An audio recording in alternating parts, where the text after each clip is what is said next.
Hello, guys. Welcome back to another episode of the League of Inches podcast, season review specials. And this one is the St. George Illawarra Dragons. And I thought I will go straight to the top of the food chain when it comes to Dragons creators, fans, and the like.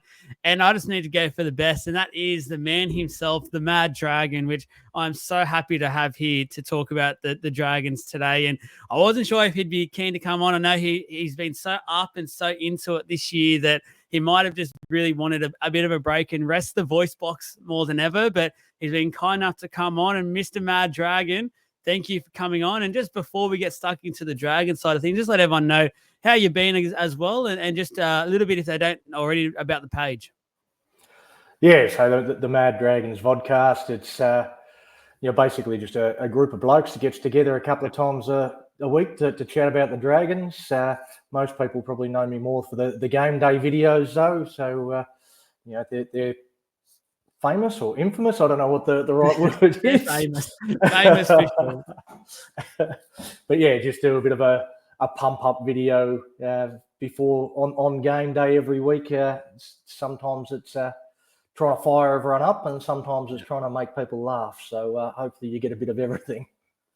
I'm hoping by the end of today we get a fire up from you. I want one more for the season just to end it, because it is a thing of absolute beauty, and in its element is probably the finest thing I think anyone can see on their internet reels or social media pages at that time. But for the Dragons as a whole, so they finished the season in 11th position, 28 points, 11 wins, 13 losses, and a points differential, which proved to be at the towards the point end of the season a bit of a downfall, minus 126. Now, when I made a bit of notes and stuff about this season for the Dragons, I sort of thought straight away Shane Flanagan was a huge one, which this is where I sort of want to start when I talk about the Dragon season as a whole, because I think he was a sensational signing for the club to make. And I think he's done so much good things this year and really put a bit of an aura back into the Dragons from an outsider's point of view anyway. And it's starting to look like that red V, and that proud red V is definitely has come back this year. And the fans more than ever has been very vocal in that as well, which is really good to see from a really proud club. There's no doubt in my mind that St. George Illawarra are a very proud club. And I just want to get your thoughts originally from the Shane Flanagan, the Shane Flanagan era in a way, how we've started it. And we go back to the off season. He's obviously done some really good things, because they started, and for a team that most out there thought was probably a bottom four, if not wooden spoon roster, he done some really great things to have him consistently in and around that 8th spot for basically throughout the year. Yeah, no, I've been a huge fan of Shane Flanagan for a long time. I remember it was sort of back 2008-ish when the Dragons were sort of hunting for a new coach, and at that stage he hadn't coached in the NRL at all. And I at that time said I thought he was the best coach that was out there that hadn't coached in the NRL, and wanted to get him. So I've always been a big fan of his. As it turned out, we got Wayne Bennett instead, so that turned out a little better than what I actually wanted. So that was great. But he's a guy that I've always thought has a really, really good rugby league brain and can just make your team better. And so I was quite excited when we signed him as coach. In terms of what he's done this year, I think it's real hard to judge him. I think any coach that comes in his first season, that's a honeymoon period, really, because you're stuck with the contracts that the previous coach and administration and all that sort of stuff signed. He's getting his own coaching staff and trying to build into playing the Dragons way, which is effectively the Shane Flanagan way. So it's trying to completely change all that. So the first year, it's real hard to judge any coach, I think. But like you said, in terms of what he was able to achieve last year to this year, it has definitely been a big improvement in terms of wins on the board, for and against and different things like that. Defence at times was lacking. It certainly wasn't perfect, but I think he's put in like a pretty good launching pad to go forward in the next few years. Just hoping to get a few signings a few other things locked away to help us get there. He's definitely building it, and that's one thing I think everyone out there can see. And whether his aura was impacted or not from what happened with the Sharkies, I have been a huge fan of him now for a couple of years, and I'm a Para fan, and I wanted them to go after Shane Flanagan when he was available and was keen to sign with you guys. I thought he would have been a great fit for the Eels. So I'm a huge Shane Flanagan fan, and what he's producing this year, I'm in awe of, because it hasn't been great, but no one expects someone to come into where that club was at the time and be great. Like, our premiership was way out of the possibilities this year. Like, it just was a very far-fetched imagination that I think even the most passionate Dragons fans would have said early on, like, this isn't where we're actually going for. But he's definitely improved things. It's unfortunate because we spoke a little bit off air that it feels like it's been a very positive year in terms of a lot of the on-field side of things, but it's, in a way, it kind of feels like there's a lot of negatives that have dragged it back in a way. And that's a lot of the off-field sort of whispers. And when we talk about like a season review of the Dragons, it's like the first things that point out to me is obviously the Lomax saga and that contract thing, how it sort of just it seemed to drag on for a long time. And Shane Flanagan seemed to knock that on the head pretty quickly in his reign of things, and said, look, give me, I think it was a month or so to see how you like things and playing on the wing and how my plans are for you. And if you don't like it, you're free to go and have a look. And I want to know from a Dragons point of view, how you thought that was all handled and whether it was done the right way. And then also your thoughts around Lomax and how that was handled from him personally and throughout the year. He obviously was a really good player for you guys. But at that time, there's probably some emotion behind it. Yeah, no, it's a strange one to sort of try and get a handle on the whole Zach Lomax saga, and he was a guy that still had, I think, 2 or 3 years left on his contract at the Dragons on good money, and it seems it doesn't really make too much sense in terms of requesting a release to go and sign with your boys, the Eels, on less money than he was already promised. So I guess the original theory was you get paid less money for playing on the wing. That's why he didn't want to play on the wing, so he wanted to leave. But he still left, signed for a few years at Para on less money. So it's not about the money by the sounds of things. So it is hard to work out. It's very frustrating as a Dragons fan when you look at Zach Lomax, and he was a player that a lot of Dragons fans wanted to keep, a guy that's been at the club since he was a baby, basically. And we didn't seem to fight as hard to keep him as we are fighting to keep Ben Hunt. Ben Hunt wants out, and we're like, well, no, you've got a contract, you're sticking around, I don't care if you want to leave. Whereas we didn't take that stance with Zach Lomax, and I'm not sure why. Yeah, no, it is a bit of a head-scratching one, because it just felt like something had obviously, like, it just feels like something's happened behind the scenes that has really irked Zach in a way. Whatever it was, I have absolutely no idea. I don't know if your fans have spoken a bit and you might have some behind-the-scenes sort of information or like what the fans are talking about. But from my point of view, I haven't really heard anything that's come out. It seems like it's mind-boggling because he's played potentially career-best football in a position that he's said time and time again that he didn't want to play, which was crazy enough in itself because he was just so damn good at it. And he played rep footy this year. He's obviously about to play for Australia as well, and played for the Blues and was so good for the Blues on the wing. It's just so weird to look and when you try to peel things back, just trying to work out what actually went wrong there, because he was killing it. He was a star this year. Absolutely. And I actually think that started at the back end of last year. So the last sort of half a dozen games he played last year, it seemed like something finally clicked in him. He's been long touted to have this level of ability, this talent, labelled the gifted one by Brad Fittler. It feels like a decade ago. So he's always had this ability, and it just felt like the back end of last year, something clicked, and he finally realised how bloody good he is, and started playing to that ability, his potential. And then this year comes along. It's a funny one with him being on the wing though. I remember when he sort of first came into grade, He got put on the wing, and every Dragons fan in the world said, he's not a winger. Why are they playing him on the wing? Because he wasn't going very well. And now this year, all of a sudden, every Dragons fan's like, I always knew he was a winger. So, it's when it works. There's always those. So with Zach, just before we move on from here, I want to know, would you have liked to see more time for him spent at fullback? Yeah, I would. I think that he's got all the attributes to be a good fullback. He's got a great motor. He's good in the air.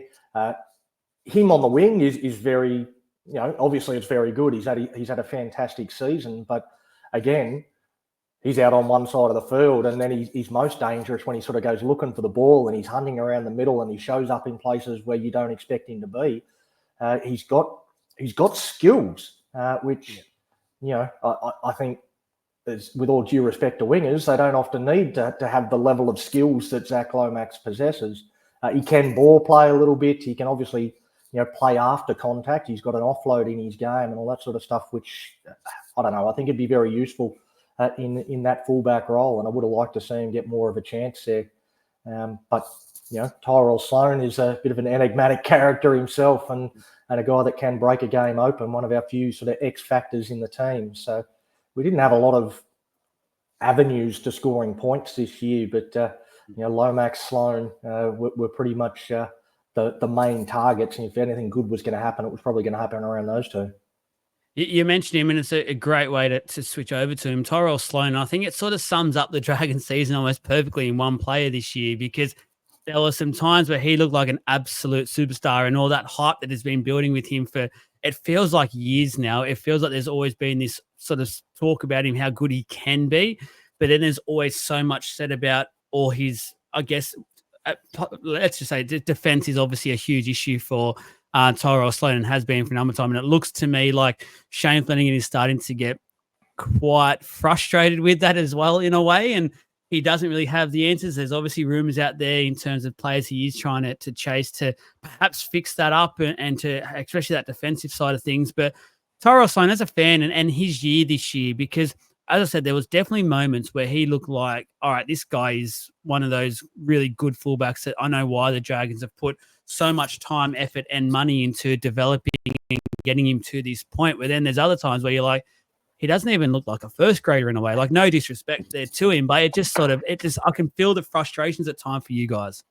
Absolutely, 100% agree with everything you've said there. Yeah.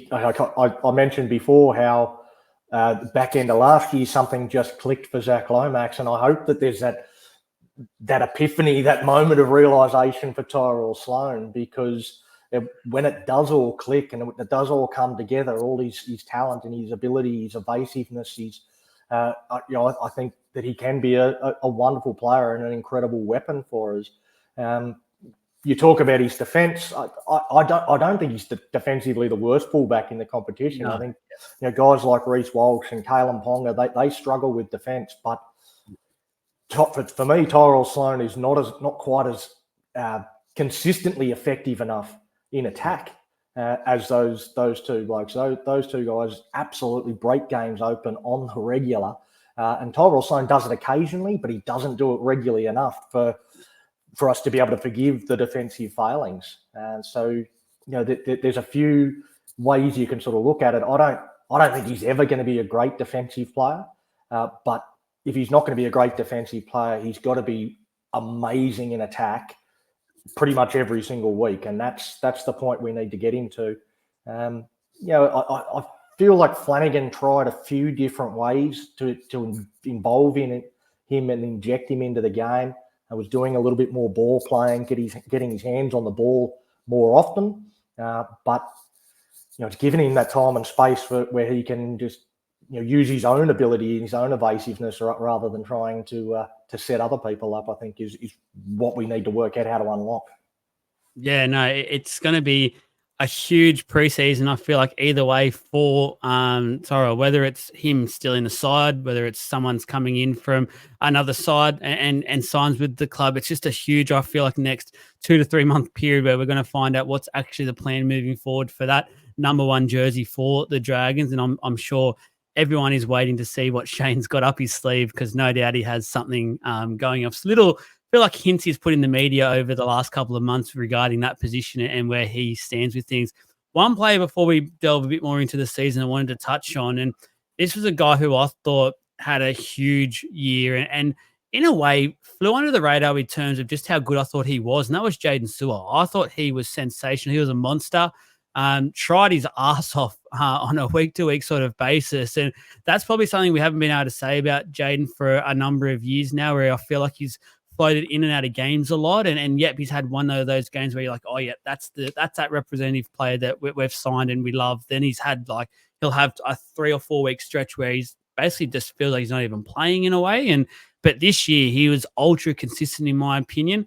And I'd love to know your thoughts around that one, because you've obviously probably then followed his career quite closely with the Dragons side of things. But this year he played for the Maroons as well. And Slater obviously picked him ahead of David Fafita, who a lot of people out there was a bit confused about at the time. But I think it was very warranted, because as I said, I think he was huge this year. Yeah, well, I think from memory he got dropped from that last game, and I think he was unlucky to miss out on that last Origin game, but sucked into Queensland, they missed out. So, but I again agree with everything you said. He had a fantastic. He was rewarded with the Dragons medal as the Dragons' best player this season at the club awards night. So it didn't go unnoticed, that's for sure. While he might have flown below the radar, as a lot of hard-working forwards do tend to do. But I think he's certainly inside the club and in amongst the fans. It was very well recognised that Sewer was our best player, if not among our best players, if not our best. So he was enormous. His effort areas were there week in, week out. I think if you sort of talk about previous years where he hasn't produced that, I think injuries played a big role in that. I think this season he seemed to be able to stay fit throughout the remainder, most of the season. So, I think that was a big factor for him, just being fit and firing, because he is an absolute animal. Plays with a lot of aggression, which, to be fair to the Dragons forward pack, not too many of the others play with that same level of aggression. And he's a real pack leader for us. We just need one in the middle now. So we've got our edge leader. We just need someone in the middle to actually stand up and play with that same level of ferocity. So watch this space. I feel like there's a big off season coming up at the Dragons at the moment, and as you probably early pointed out, there could be a possible couple of signings and probably needed signings as well. I jumped a little bit ahead. Normally I asked straight away, but I thought those players were probably good to point out to start things off. But I want to know your initial thoughts of the season for the Dragons and how you thought it sort of unfolded and how you sort of rated the season. Yeah, it's a hard one to sort of put your finger on, because you look back to the start of the season. I had the Dragons finishing 14th. I had as a bottom 4 team. I mentioned we do a panel show, so there's 8 members on our panel, and I don't think any of them had us in the top 8. And yet we get to the end of the season and we're all like, we're devastated with the fact we didn't make the 8. We felt like we should have got there, and it feels like a failure because we didn't. And we put ourselves in a position with a pretty friendly draw to finish the year. Like we didn't have the hardest run home, and our destiny was in our own hands, and it really feels like we fell at that last hurdle. So while I don't think you can call any season where you finish 11th a good season or a past season. It's better than what we expected at the start of the year, but it still leaves a bit of an empty, hollow feeling as to, we could have done a little bit more. Yeah, it's my thing is, unfortunately, we're in a competition where, in a way, it's 16 failures every year, and there's only one team that actually has a successful season. That's just sort of where we are. But then there is exceptions to the rule where you have clubs like, I guess, the Dragons and the Bulldogs this year, who both made huge strides forward in terms of where they were the year prior. And We're probably looking to maybe see that from the Tigers next year. Who knows about the poor old Tigers? It's getting to that sad old joke. But for the season, you mentioned it. And before we go and fast forward all the way through to those last few rounds, which is a huge talking point for what we'll talk about today. But I want to discuss overall how much this actual playing group has improved. And I say that because, as I said, most people had him as a bottom 4 roster, if not a wooden spoon roster. And the fact that at almost no point in this season they looked like a bottom spot team is huge in itself. And I just want to know from your point of view, because I've got a player I would love to single out, but I'll let you go first for this. Is there players that sort of sum this up from you, and just how much it did surprise you that, as you've said, you guys predicted them for about the 14 sort of finish, and all of a sudden you had this team where you could start to genuinely believe. Yeah, and you know, I think the group came together really well. They bought into Shane Flanagan's his chat pretty early on, and there's a number of players that have certainly progressed and put in better performances than what they did under the previous coach.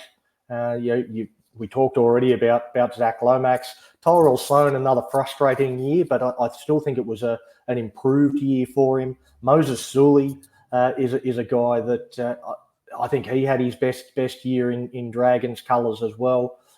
We talked about Jaden Sewell, but there's also a couple of sort of not great signings. So they didn't look like great signings on paper, but guys that just brought some experience into the club and really came in and did a job. I thought Ray Fatala-Mariner in particular was a guy that, at the Bulldogs couldn't get a run. He obviously fell out with management there as well. Was originally their sort of club captain, and came to our club, and I sort of thought, well, is he even going to be able to get on the park? Is he going to be able to stay on the park? What role is he going to play?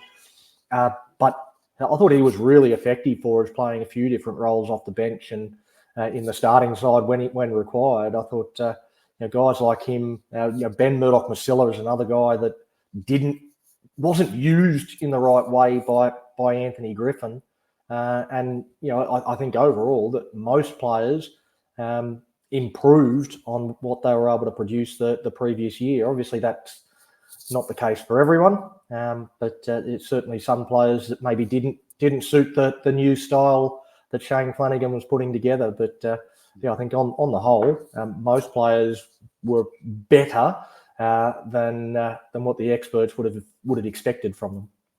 100%. And I think the great thing, and you rightly point out him, Raymond Fatala-Mariner obviously came over with the Dogs tried to somehow paint him as a villain in a way and paint a very negative picture around him. But one thing I always getting told about him is how good of a team man he is, and he always has the team first mentality. And in a way, I felt like that was players that the Dragons really did need, and you got that with him. You got that with Tom Eisenhuth, two players who they may not be the flashiest players. They may not be on the big bucks demanding that big respect, but what they will do is they'll go out and they'll play any position that the coach asks them for. And that's probably been something where that may not have been happening at the club prior. You'd have better knowledge about that one. But from an outsider's point of view, it just felt like those were the players you really did need to get into the joint this year. And again, I keep saying like the roster never looked like that type of top 8 roster, but because of these types of players, it actually started to develop into that, saying, you know what, guys, if we just work our backsides off here, this is what we can achieve. Because at the end of the day, they're all first grade players. They can all play the game at a very elite level. It's just about that mentality side of things. And one player I'll really want to point out, and I want to have a bit of a discussion on, is Jacob Little, who I thought was absolutely huge this year. And I actually had him right up there as one of the best hookers in the game this year. I rate his season that highly. And it's not just his defensive work, which he obviously always is there to do and clean up a lot of the mess. But I generally thought he actually improved a lot from the start of the season to the end of the season and attack-wise as well, and became quite a crafty hooker who started to really time his running perfectly. And I just thought he was sensational this year. Yeah, I agree with that. It was probably remiss of me not to mention him as one of those players that did improve. He had a wonderful year as well, and is another one that was was probably right up there with the likes of Zach Lomax and Jaden Sewer, and as being recognised as our best player, and certainly right in the mix. And I agree that he improved even from the start of the season to the end of the season. He continued to get better as the season went on. His defensive workload is that's what you expect every 9 to do. You expect them to be making that volume of tackles.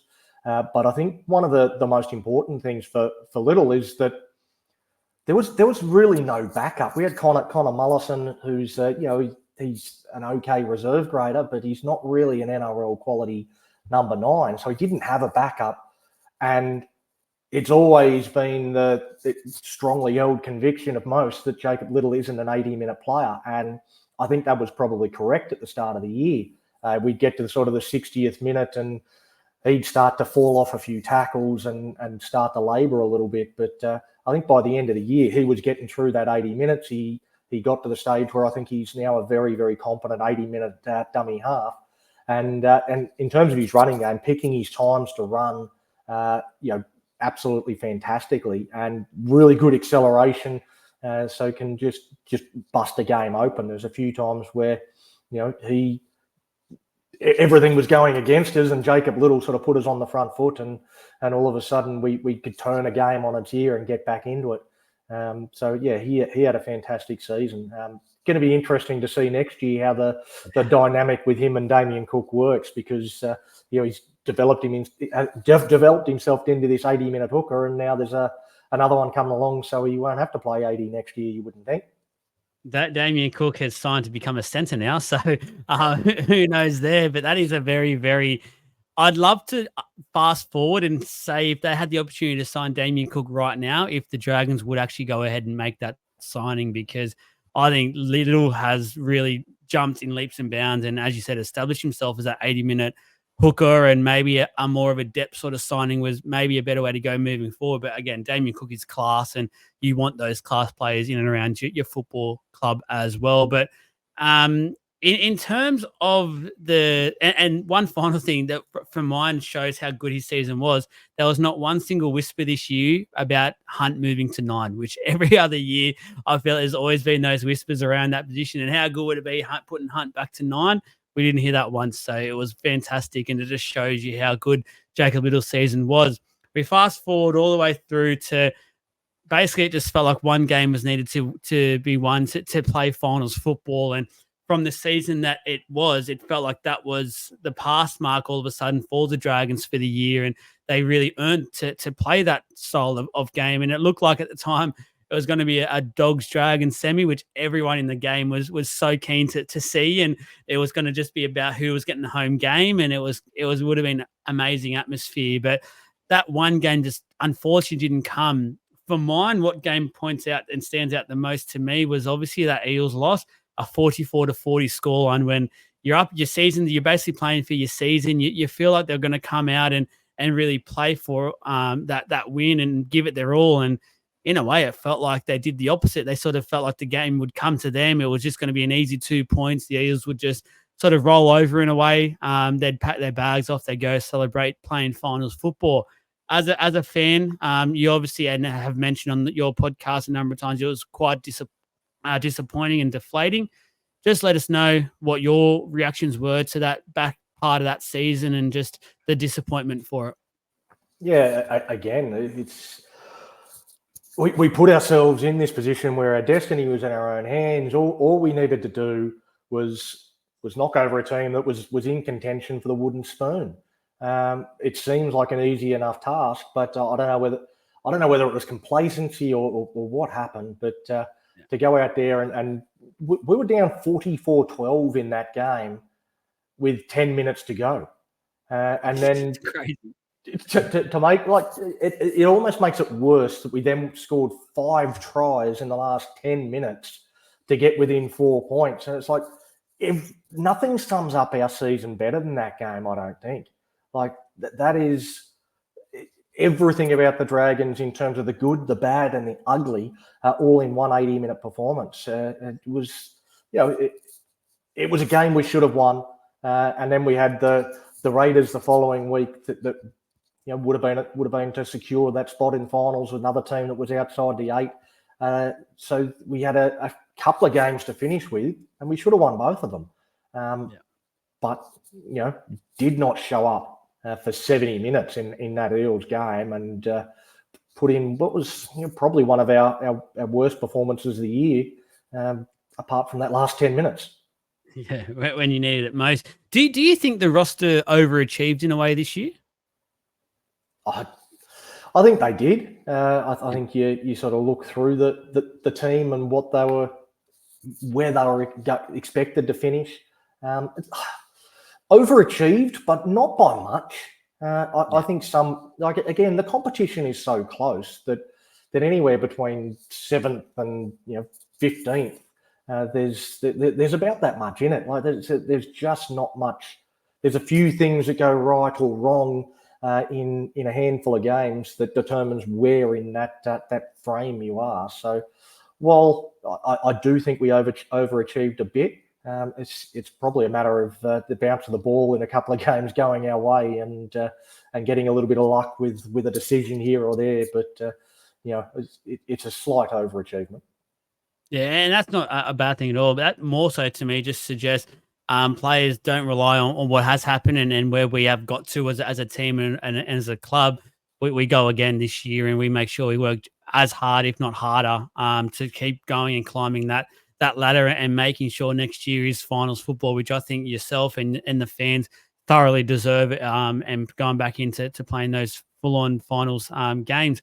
One thing, obviously this year has been huge, and I want to talk about Ben Hunt a little bit because he's obviously been in the media lately, and I don't want to talk about that just yet. I want to talk more so about his on-field, I guess, how he played this year and his performances on the field, because as an outsider, and I don't know if I'm right in saying this, and you're more than right in your own mind to shoot me down whatever I say here, but I actually thought he was quite disappointing this year in terms of a Ben Hunt season. I felt like, especially that last few games where you really needed him to step up, and he's always said he wants to play in a finals football type team, and he was there. They were that close to doing it, and I thought where they needed him the most, he went and basically was almost non-existent for some of those games and was really bad and poor in terms of his kicking game, which is one of his strengths, was really, really poor. Like it was not something that I've seen from Ben Hunt for some time. I want to know your thoughts around his season and how you sum it up. Yeah, I again, like there's a little bit of recency bias, I think, from yourself and also a lot of Dragons fans. A lot of Dragons fans, they look at those last few games, and you're right. Ben Hunt was terrible. He was kicking out on the full. He wasn't guiding the team around the park. He wasn't game managing at all, and that's probably the part of his game as a 7 where he struggles the most in terms of actually managing a game and controlling the pace of it. And it's something that I think he has struggled with. He's more of a running half, and he's so dangerous when he does get the opportunity to run the ball. Unfortunately, at the Dragons, there's no one else to take that pressure off him, and he has to try and run the team around the park, and it's just not what he's best at. Kyle Flanagan, came in this season and was a guy that I think took a lot of pressure off of Ben Hunt, and then his suspension after that Dogs game, I think that hurt Ben Hunt towards the back end of the season as well. So he again was in that position where he had to do absolutely everything, and when he tries to do too much, tries too hard, that's when it also seems to go pear-shaped for him. But I think on the whole he had an okay season. But an okay season for Ben Hunt is certainly something that's below par. He's been our best player for the last 4 or 5 seasons in a row. I think he's been recognised, got that Dragons medal quite a few times for us, and is always in amongst our best players. Whereas this season, we've talked about Jacob Little, Jaden Sewer, Zach Lomax as being our best players. Ben Hunt, I don't think he was in the mix as being the Dragons' best player, despite the fact he had more try assists than any other player in the entire competition. He's picked and he's playing for Australia, well, 18th man, but state of origin player, all that sort of stuff. I mean, he still had a he hasn't had an awful season, but it hasn't been to the levels that we expect from Ben Hunt. And certainly, as you said, when it was needed most, he wasn't there. He didn't have what it took to sort of ice those key moments to get us into finals. And I think with what's happened over the last probably 24-month period now, he put a lot of pressure on himself for this year in terms of if the Dragons could go up and become that sort of finals type football team, the pressure was on him then to make sure he delivered on those big moments, to go through on his word. And unfortunately, it doesn't seem like he has. And it's funny when you mention those stats in terms of the try assists. It's funny how in our game, a lot of people love to use stats when it suits, but it can also be very, very deceiving, because I think what that also shows is how good some of the players were around him that then produced some of those tries. And obviously the kicks for Lomax that we all know and love now, and how good that is and how much of a weapon that is. And that's sort of thing. I want to ask you about the circus that has been for Ben Hunt off the field for a 24-month period, it seems now. And he, in a way, like when we talk about this sort of stuff, player contracts, we love to sort of blame the manager and feel like it's the manager's fault, where this one's a bit different because Ben Hunt himself has come out multiple times over that duration and been vocal himself, which we have rarely seen from players. And I thought it was quite shocking because he's also the club captain. So it just feels a bit crazy, in my opinion, to be a captain of such a proud club, such a huge club that I know from having a few Dragons mates, they can turn very quickly. They again not be very, if certain things are said, like what Ben Hunt has said in the past, it can rub very, very thin on some of these members and fans. And I want to know how you are feeling with this whole saga, because it's spiked up again now. We're going through it again. And from fans' point of view, you must be over it. Absolutely, 100% over it. I think most Dragons fans are. Where we've had a gutful, and I sort of, my opinion was when he said it last time when he was in State of Origin camp last year and said that he was looking to get out of the club, didn't want to be there anymore, and I thought at that time I was quite happy with the Dragons' stance of saying, well, you've got a contract. We don't have any, unless you can go out and find a replacement that's going to be able to jump in and play halfback. We're going to hold you to your contract, which I thought, that's a fair enough stance. But I still can't get my head around the fact that he was able to remain captain after saying that he didn't want to be at the club anymore. And he did remain captain, and now he's come out again and is again positioning himself, saying the club doesn't want him around, and he's going to start to look to go elsewhere. I don't know how this ends up playing out, whether it's going to be a continuation and he's still at the club in 2025. But even if he is still at the Dragons in 2025, I can't see how he can remain captain. But I couldn't see that last time, and it happened. So who knows? It is. I don't know any Dragons fan. I can't think of any Dragons fan that I know that actually wants to keep him. They just want him gone. Like he's one of our best players, but I don't know how we move forward as a club while allowing our captain and our halfback to continue basically bad-mouthing the club.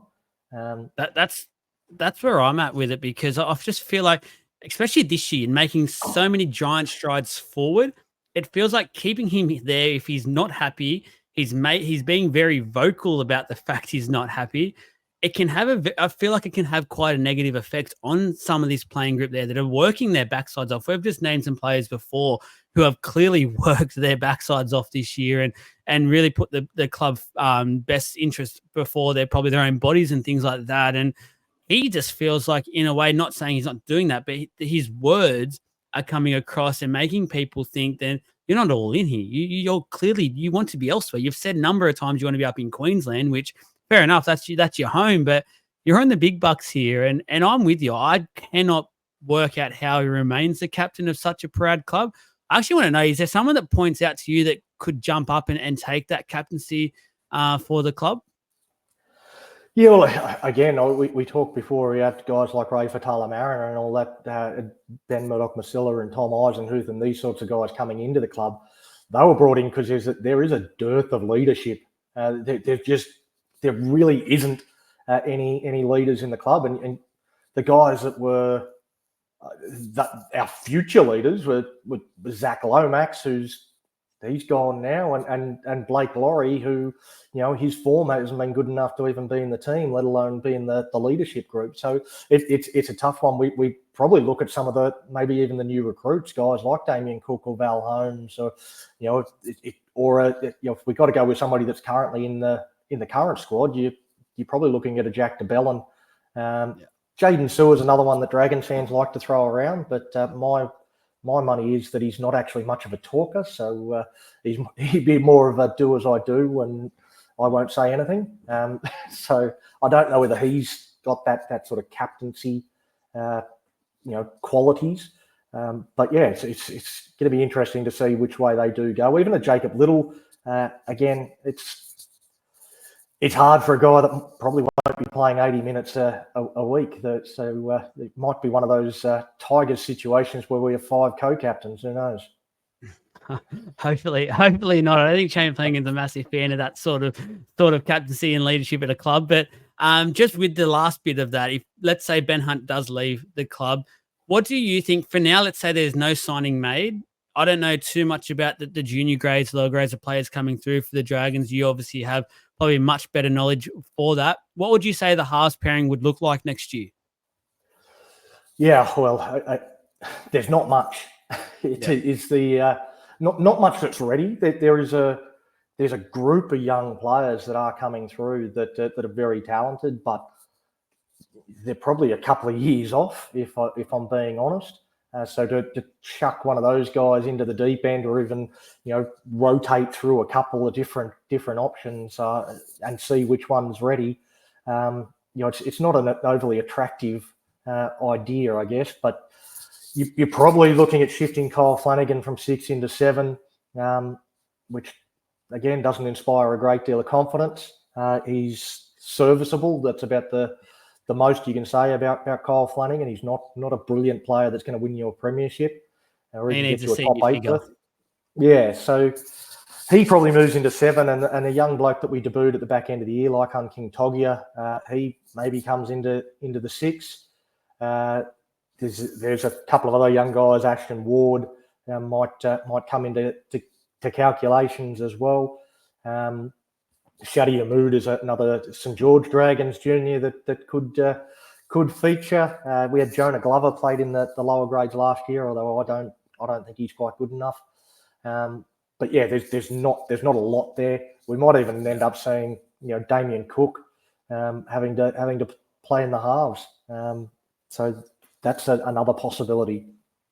Mate, nothing that's good. The quickest halfback in the competition over about 30 metres. That would be great.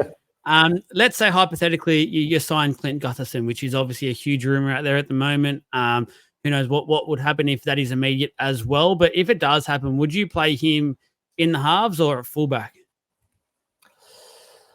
Yeah, again, it might be one to put it into the trials. I wouldn't mind the idea. Tyrell Sloan actually played a bit in the 6 jersey down in the sort of local Illawarra comp before he sort of came into first grade. So I've always thought that playing in the 6 might actually sort of unlock him a little bit, hide some of his weaknesses where he's got a few people around him. He's not as isolated defensively. Might help him out a little bit. So that could be a possibility if Gutho goes to fullback. But Gutherson, he's played 20 games, I think, in halves in his career. Yeah, he's had a couple. So it's not something that's completely foreign to him. But I don't know, the sort of money that you'd be giving him to come over to go, well, cross your fingers and hope this works. Like it's I don't know. It's a hard one to answer. Yeah, I feel like in a way, if he does come over to shore up the fullback position and provide a bit more consistency at that one jersey. So it would be interesting to see what happens if he comes over, then Ben Hunt leaves. I feel like, as I said, I feel like we keep saying it, but it feels like a huge 2 to 3 month period coming up for the Dragons, and it feels like an off season where they won't sleep too much, and there'll be a lot happening behind the scenes. So a couple of quick fire rapid questions we'll get into shortly, but before I get into that one, just quickly from the fans' point of view, crowds, the like. Obviously, you're one of the big content creators for the Dragon side of things. So I'd like to sort of ask you guys about how things are going. I guess for that side of things, the fan engagement with the club and how you're finding it with the page as well. Yeah, no, it's. I mean, it's our page is more about the fans than it is about the players or the club. It's all about you getting a pretty good representation of Dragons fans that are from all different walks of life, all different levels of knowledge and experience and all that sort of stuff. We try and be a representation of what the fan group is all about, and try and get a number of different opinions. I think some people think that that I'm the leader and the dictator of the group, but I mean the truth is that I want people that disagree with what I've got to say. I want people that have completely different points of view to get on our page and share what their thoughts are. Don't get me wrong, I'll come back at them pretty hard, but it's that's part of the entertainment part of it, isn't it? It's trying to make it fun. But yeah, I love doing it, love creating, love having a bit of fun and a few drinks with the boys every time we jump online and create a show. Well, you heard him, guys. Dragons fans or just fans in general, go and make sure you give the page some love and disagree. Get a bit fired up in there and have some heated debates, which we all love to do as rugby league fans. I feel like it's in our DNA, these heated sort of arguments and discussions. Now, a couple of these quick fire ones for you. Key moment of the year for the Dragons. Yeah, well, there's probably two. One we've already spoken about, and that's on the negative side of things. That round 26 loss to Parramatta was a real key moment in our season that defined it for us in terms of missing the finals. But on the positive side, the win over the Melbourne Storm down in Melbourne, that highlights what we're capable of as a club. That highlights everything that we can do when it all comes together. It's just a matter of finding that consistently.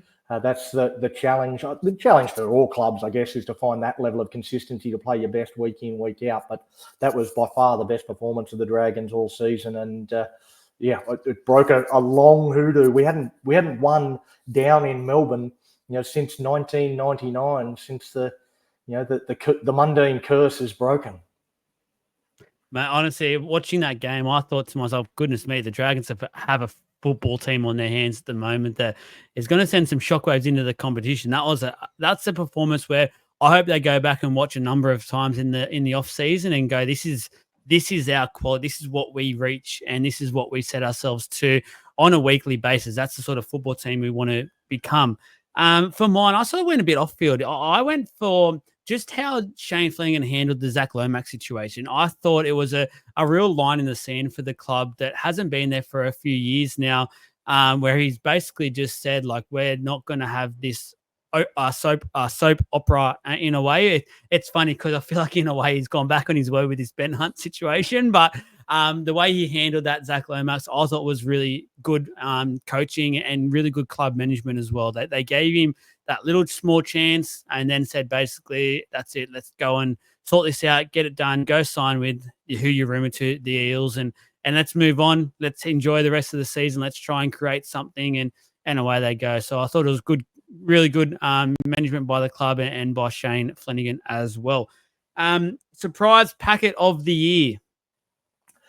Yeah, I'm going to go with Lycon King Togia. In February, he was playing SG ball under 19s with the Illawarra Steelers. He wasn't in the picture. He was not in the picture for an NRL debut in 2024.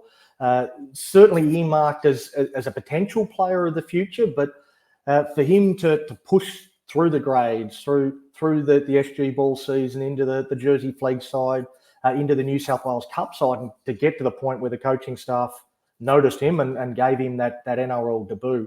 I think he was a real surprise packet for a lot of people. Not too many Dragons fans would have heard the name before the start of the season. So hopefully bigger and better to come. We've only just seen the beginning and another big off season, and who knows what he can produce. He's got some really nice soft ball playing skills that I don't think we've quite seen at NRL level. It usually takes 40 or 50 games before you start to see that those skills transfer to the top grade, because it is a big jump up. But I thought he's my biggest surprise packet. I generally like to think I'm quite across things, but I'm the same. I was in that boat that didn't really hear anything about this kid, and then now he's definitely on the radar for one to watch, and I'm really excited to see him grow as a player and an individual, and see where his career does take off to. For mine, I've got a bit of a soft spot for this guy because I just feel like he's been backed into the corner of the ring and just had the crap punched out of him on multiple occasions. That's Kyle Flanagan. I thought, without setting the world on fire, I thought he was quite solid this year. And as you rightly said, he sort of helped out Ben Hunt, and Ben Hunt helped out him as well. But he seemed to finally give Ben Hunt an out in terms of not having everything focused on Ben Hunt, and actually have it so predictable where teams had to defend both sides of the ruck moving forward, and know that even if Ben Hunt was on one side of the field, there is a real possibility that Kyle Flanagan will get his hands on the ball here and be dangerous and create something. So mine was Kyle Flanagan. I just thought he had quite a good season there. Add something on Kyle Flanagan. One of the other things that I loved most about his game was his defence.